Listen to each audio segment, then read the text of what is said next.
Okay, we are recording.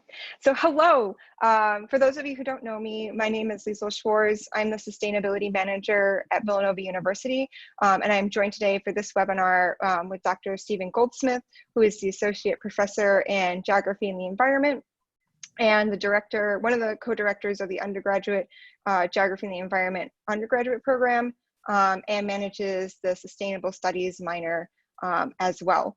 And so we will be co-presenting this presentation on sustainability at Villanova. This is an introduction webinar to our full webinar series for sustainability in academics for this summer.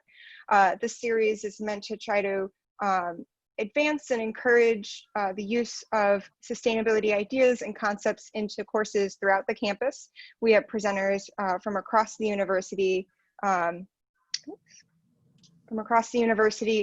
who will be giving webinar presentations throughout the summer. I really encourage you to attend webinars presented by folks that aren't from your college or from your department. You can really learn a lot from folks who are outside of your discipline. And these are all fantastic educators who have found new and clever ways to incorporate sustainability into their curriculum, whether it's just a lesson or an assignment or the whole course, right? So you don't have to feel like you have the pressure to change everything. It can just be an enhancement or modifier for any existing courses that you have. Our end goal really as a community, the sustainable committee communities, is to see sustainability represented in every degree program and in some shape or form. Not to say that students who want to major in sustainability, that's fantastic. We have that minor that we'll talk about later, but we want everyone to understand how sustainability connects with what they're passionate about. And we feel that there is a connection for almost every area or discipline. One of the webinars that I want to point out, as you can see, we have a lot. So there's no shortage of opportunities to learn this summer. But we do have one in the middle here, a lunchtime small group discussion. This will be a different format from what you're going to see today and the other webinars, and that it is an hour long. All the other ones are half an hour. So we understand Zoom fatigue is definitely a thing. But this was a really opportunity for folks who have been participating in the webinars to really get a chance to talk and share their ideas and brainstorm and just ping pong off of other faculty members some of their ideas that they might be thinking about for the fall or the spring semester. So it'll be a more collaborative, interactive webinar. This webinar, we are asking for everyone to stay muted for the entire presentation. Feel free to put questions in the chat box, and we will answer those at the end. Just we want to get through everything because there's a lot to unpack here. Oh, and sorry, so one more thing before we get started. Today, we just launched a new website for educators who are interested in incorporating sustainability into their coursework and want a place to get started. It's a website with new sustainability terms and definitions, teaching styles that have been proven to be successful in incorporating sustainability into content. We are looking for feedback. I have found that sustainability is only enhanced, or is always enhanced, by input from others. And so if you have any feedback on this website, we greatly appreciate it. I will be sending out an email afterwards with this link and the link to our website and our email addresses if you would like to get in touch with us. And so with that, I'm going to hand it over to Dr. Goldsmith to present on the history of sustainability at Villanova. Thank you, Liesl. As Liesl mentioned, for those of you that don't know me, I'm currently the program director for the undergraduate majors in both environmental science and environmental studies, as well as the program director for the class portion and School of Business portion of the Sustainability Studies minor. And so one of the things, we will talk about academics in a good deal later on, but we thought we'd just hit on a couple of the milestones of a 20-year history of sustainability at Villanova. One of those key milestones was in 2006. There was a formation of the President's Environmental Sustainability Committee. For those of you that have been at Villanova a longer period of time, you may have heard of the acronym PESC. And this organization was very active in administering and incorporating sustainability, both from an academics, operations standpoint, as well as a very active student committee. In 2007, Father Peter signed the President's Climate Commitment. This both acknowledges, as many other university presidents did as well, and this acknowledges our current predicament and commits us to tackling this issue both through academics as well as a reduction of our own greenhouse gas emissions. In 2011, we launched a Sustainability Studies minor as well as a master's program in Sustainability Engineering. In 2013, the position of Sustainability Manager for the university was created, and we're very lucky to have Liesl Schwartz fill that position. And in 2018, a Sustainability Leadership Committee was formed. This is to replace PESC, and they will have an associated action plan associated with that, I believe, debuting this fall. Lastly, two other things that we want to finish on at the end is to talk about the creation of a new track in our environmental studies major, which focuses on environmental sustainability, as well as some momentum that is building with regards to the addition of a sustainability attribute to the core curriculum. Great, thank you. So just a little deeper dive on some of those key history points that we just presented. The President's Climate Commitment, which was mentioned, it was signed in 2007, committing Villanova to being carbon neutral by 2050. I'm gonna go into a little bit what counts as carbon emissions and how we calculate that in a second. In addition, as part of that, we released a climate action plan in 2010. This climate action plan is available on our website, so you can read it if you are so interested. But it mainly focused on energy efficiency and energy reduction, this idea that the best energy is the energy that you don't use. And while I agree with that sentiment, I think there was a growing understanding that we also needed to do more just from the sources of our energy now, as opposed to waiting until closer to 2050. And this year, 2020, we signed an agreement to purchase 50% of our grid-sourced electricity from PA hydropower. This facility is in Holtwood, Pennsylvania. We released a press release about this a couple months ago, so you can learn more by checking out that press release. So here is an updated graphic of our greenhouse gas emissions from 2013.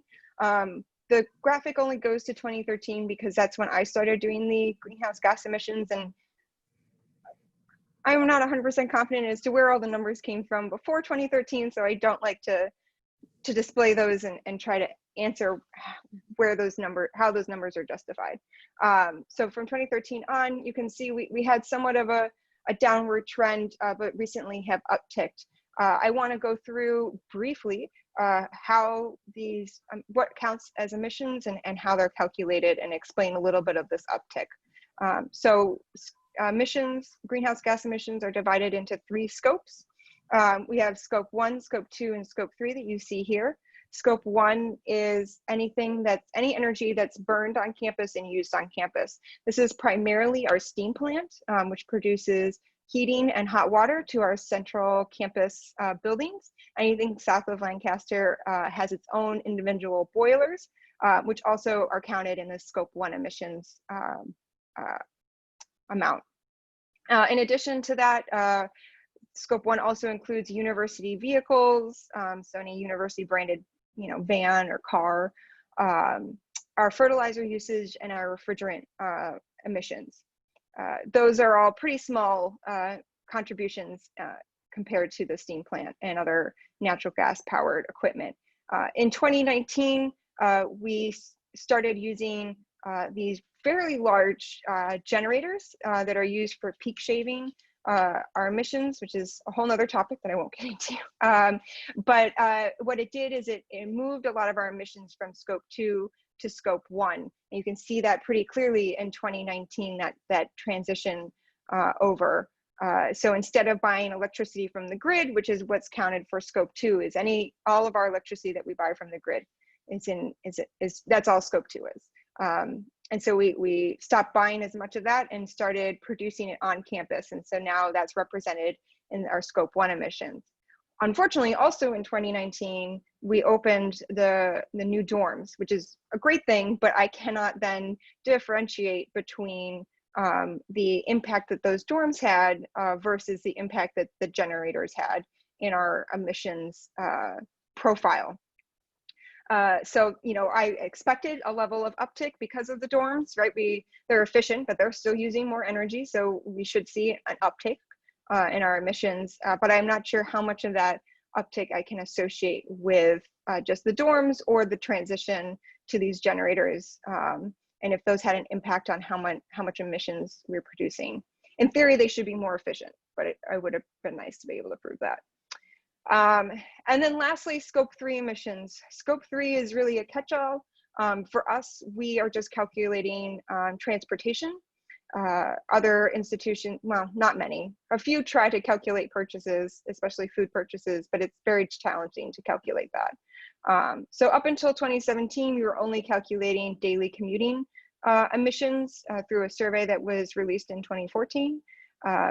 In 2018, we started calculating university-sponsored travel, conferences, sporting events, athletics and the such. And then in 2019, we updated the transportation survey. I thank all of you who completed the transportation survey. We had great response from faculty and staff, so thank you for that. In addition, we were also, because of the student survey that we sent out, we're able to calculate student travel to and from home throughout the school year. So that greatly increased our scope 3 emissions, along with study abroad. We were able to include that this year as well. So you can see that uptick isn't necessarily an increase in scope 3 emissions. It's just a better representation of what those scope 3 emissions really are, now that we're able to calculate them. So this is, again, could be a whole presentation. I don't want to sit on this, but I wanted to present it to you to understand where we are. It's definitely something that we need to address as far as when we build new buildings. We need to really start thinking about ways to get off of fossil fuel energy sources and address our biggest consumers of that fossil fuel energy, which is our steam plant. As was mentioned, the Sustainable Leadership Council was formed in 2018. This council is focused on developing and implementing a sustainability plan that's modeled after the UN Sustainable Development Goals and aligns with the university's mission. This committee is led by Bill Lorenz from engineering and Father Art Picaro from mission and ministry. The full list of membership can be found on our sustainability website, which is listed at the end of the presentation. For those who aren't familiar with the Sustainable Development Goals, they are a great resource in the classroom as a way to depict and talk about sustainability as it pertains to all elements of sustainability, not just energy and carbon emissions, but health and well-being, education, etc., jobs. It's a really great tool. And there's a lot of resources out there around the SDGs at this point in time. For our purposes, we not only included the 17 SDGs in the process of developing a sustainability plan, but we also created this new Goal 0, Sustainability in Academics, to better represent the importance of teaching about sustainability to the leaders of the future, our next generation of leaders. Quality education, goal number 4, really only addresses access to education, which is very important, but it doesn't address teaching about it specifically. So we created this Goal 0, and this webinar series, as well as other efforts, are an effort to address that goal. So the campus sustainability plan was approved by Father Peter and the cabinet in January of this year, and a website outlining that plan will be launched later this summer. It was delayed in part because of the COVID outbreak. And it includes a series of metrics and goals based off of the SDGs, the UN Sustainable Development Goals that you just saw, as well as university priorities that were defined by the Villanova community. And the projects in this reiteration of this plan only represent the next 3 years. And a new plan and a new set of projects will be put out every 3 years to respond to changing interests and demands from the community, as well as technology opportunities that present themselves in the future. I'm going to turn it over to Steve to talk about our College of Arts and Sciences Sustainability Committee. Sure. Thanks, Lisa. Yes, so Dean Linnemar created this committee as part of many subcommittees that focus on some aspect of sustainability on campus. So we do have subcommittees made up of academics, operations, advocacy, and communications. So academics and operations were previously instituted at a college level under PESC, or sorry, at a university level under PESC. But also it's really nice to see both initiatives of advocacy and communications being put to the forefront as well.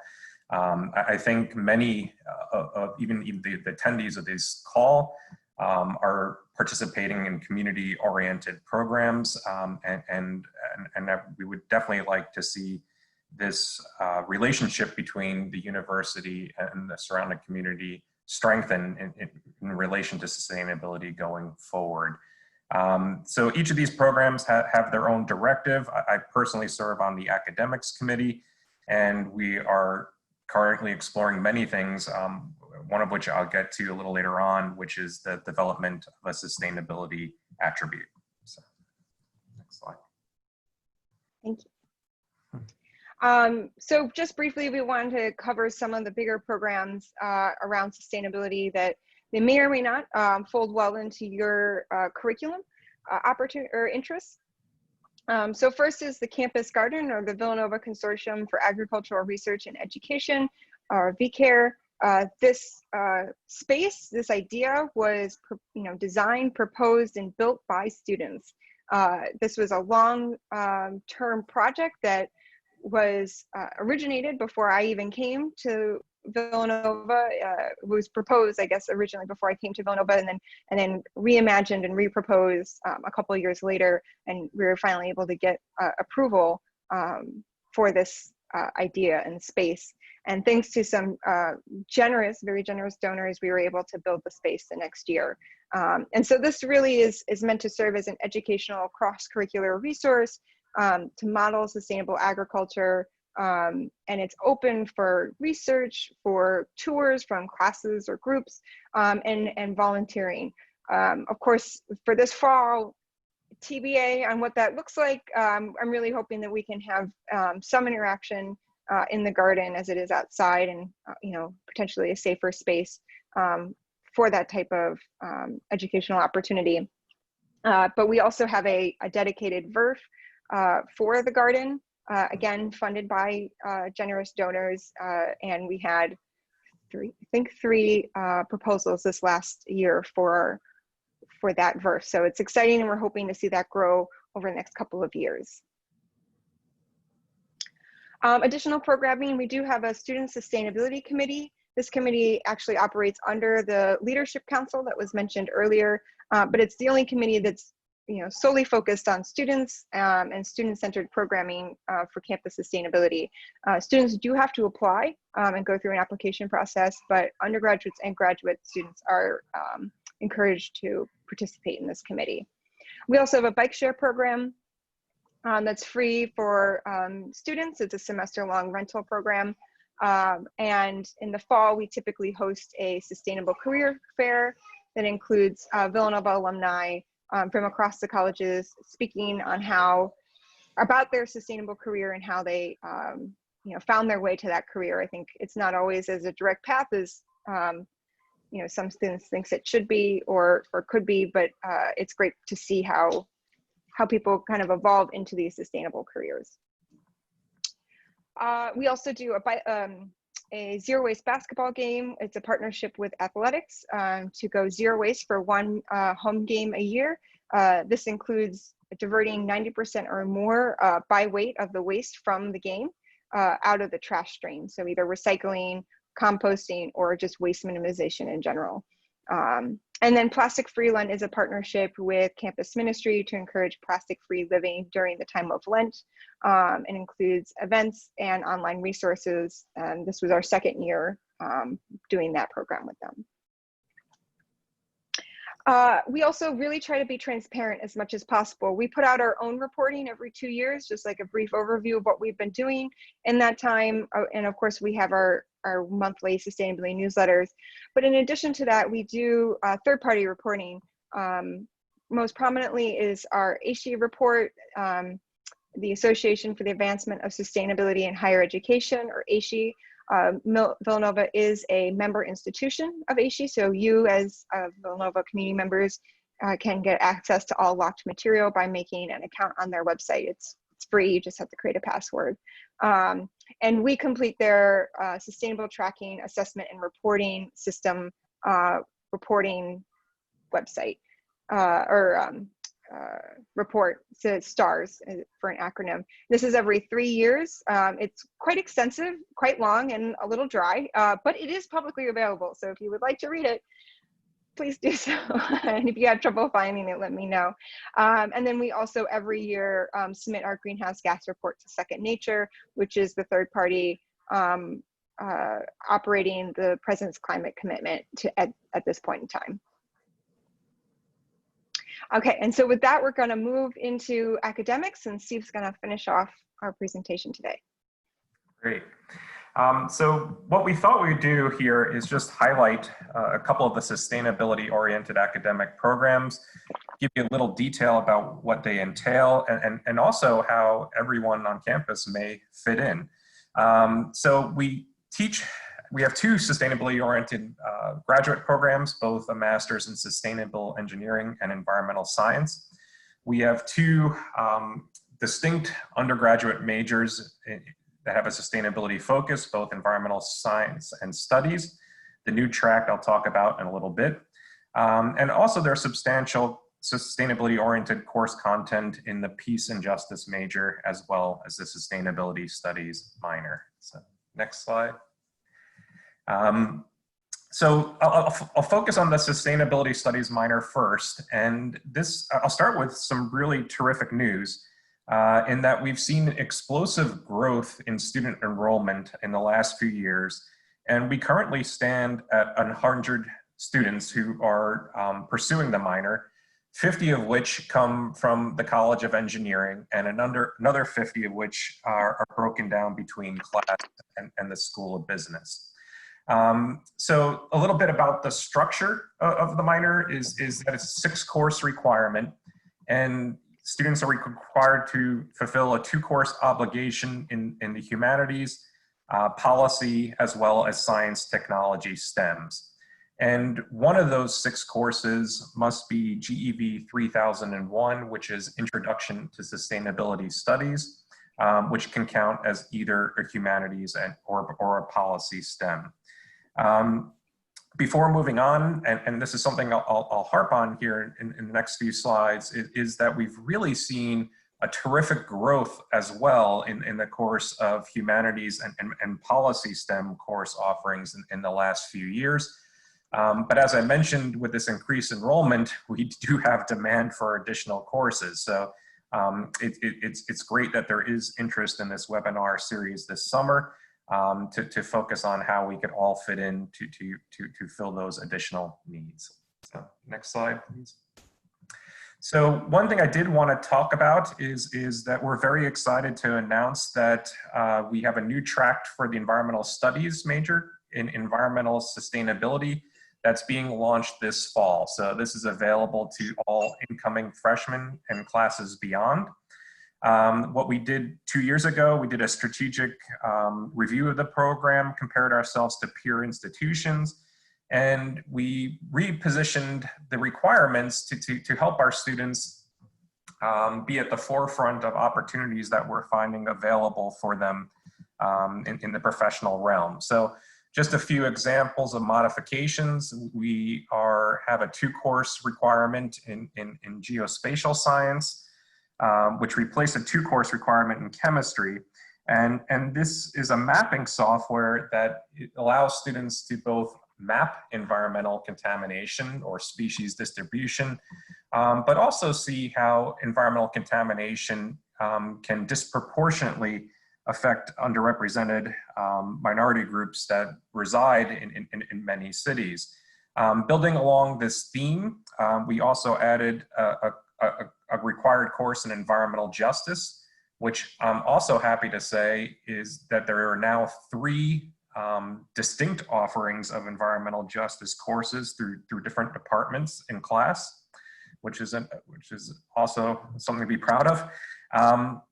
And then lastly is that there's an increased ability for students to meet coursework obligations outside of the department.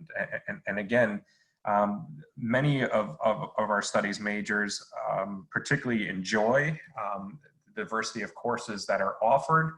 And we see everyone hopefully contributing more offerings to this going forward in response to the student interest. So next slide, please. So building along this theme, something that has been discussed in both the academic subcommittee of the SLC as well as the class academics sustainability committee is that of a sustainability attribute. And this is currently envisioned as a 2-course requirement for the core curriculum. And it would entail 1 science and technology course and 1 social science and humanities course, both with a sustainability focus. So just to elaborate further with respect to science and technology, we feel it is essential for Villanova students to graduate with at least a basic environmental literacy in either climate change or responsible resource use. Likewise, they should also have an understanding of the ethical implications when we don't adhere to sustainable practices. This would be administered similar to the diversity attribute in the sense that we're not requiring 2 additional courses, but rather students strategically fulfill obligations through existing offerings in the core curriculum. So couple examples here. We are really pleased to see the English department offer several sustainability offerings, particularly through the sophomore writing seminar. History has added several sustainability-oriented core history options, and theology has several offerings at the upper level. So again, this is great. We have seen this instituted at other locations. So the University of Connecticut has a very similar program to what we are proposing, but we are seeing this expand elsewhere. But while we have all these courses that I mentioned, in order to make this a reality, we need a lot more. So there's a couple of mechanisms that we are instituting to help here. So next slide, please. One of those is the Class Course Initiative Grant in Diversity and Sustainability. So in case if you're unaware, this is a program that usually the deadline occurs every March, but it provides $2,500 in summer funding for faculty to develop new courses with at least 50% of the course material committed to sustainability. And if you go to the associated website or do a search for this for Villanova, you'll see the distinct requirements with regards to what it means to incorporate sustainability into a course. But I really think this highlights really what Liesl touched on at the beginning, is that we are also providing this webinar through faculty members sharing their experiences. And I think something I want to emphasize here is that there'll be many experiences shared by folks outside of sciences and engineering to really see how this has been successfully incorporated across the curriculum. So we're happy that you took some time to attend this webinar with us today, but we also just really want to emphasize the opportunity for everyone really to play a role with additional course offerings going forward. So with that, I'll turn it over to Liesl for some final thoughts. Thank you, Steve. Yeah, so we covered a lot of material and meant to end this presentation a few minutes before the half-hour mark, but happy to take questions now if you are able to stay on. And if not, please feel free to email me any questions, follow-up questions you may have. We will be sending out a recording of this, as well as links to the resources that we reference in the presentation, so you don't have to dig for those to get access to them. So this time, if you have any questions, let me speak up.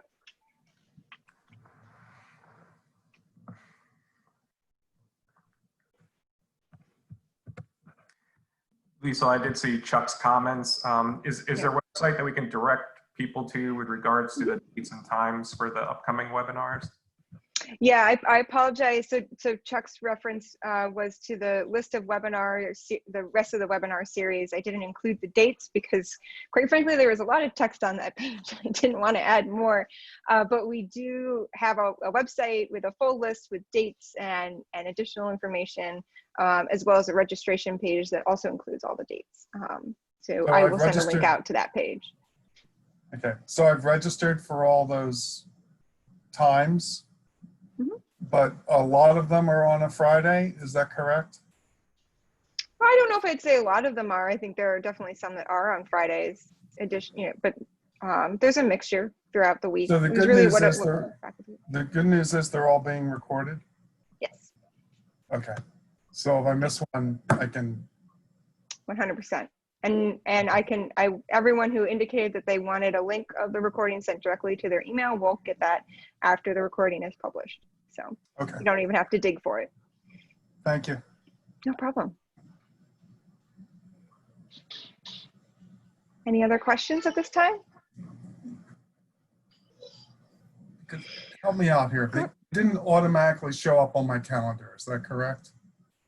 So I will be sending out meeting invites about a week before the webinars are scheduled to happen. So I've only sent. So for this week, I've only sent out the ones for Wednesday. I'll be sending out the ones for Friday later today. I was waiting to see if more people registered. That way I didn't have to send out multiple invites. It's a little easier on my part. What do we have? We have another chat. Oh, thank you. Wonderful. Believe it or not, just managing this remote calendar is, it's more of a challenge than I ever thought it would be.